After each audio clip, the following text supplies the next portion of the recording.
राम नाम जप करने से होते हैं यह फायदे।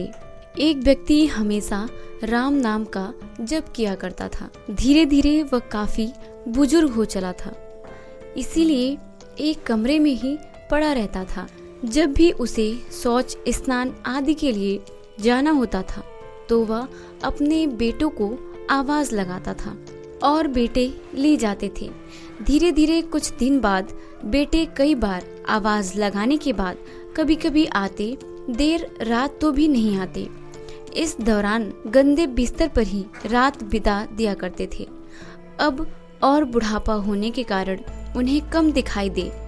एक दिन रात को मिलने के लिए जैसे ही आवाज लगाई, तुरंत ही एक लड़का आता है और बड़े ही कोमल स्पर्श के साथ उनको निर्मित करवाकर बिस्तर पर लेटा जाता है। यह रोज का नियम हो गया था।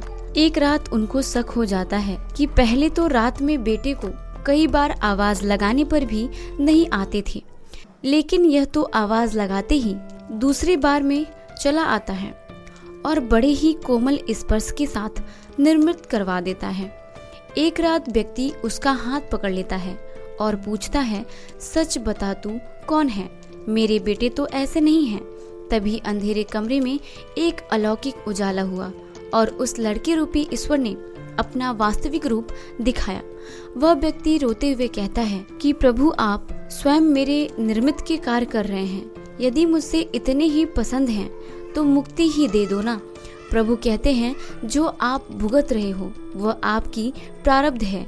आप मेरे सच्चे साधक हैं, हर समय मेरा नाम जप करते हैं कि प्रारब्ध भी सच्ची साधना के कारण स्वयं कटवा रहा हूँ। व्यक्ति कहता है कि क्या मेरे प्रारब्ध आपकी कृपा से भी बड़े हैं? क्या आपकी कृपा मेरे प्रारब्ध नहीं कर सकती?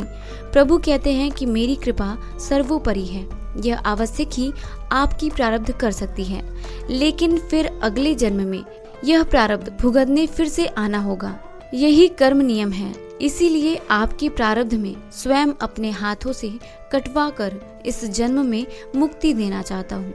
ईश्वर कहते हैं, प्रारब्ध 3 तरह के होते हैं, मेरे नाम जपने पर कट जाते हैं।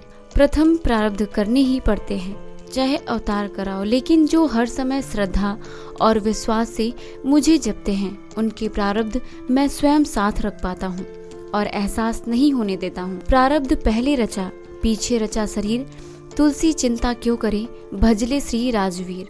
जय जय सिया राम।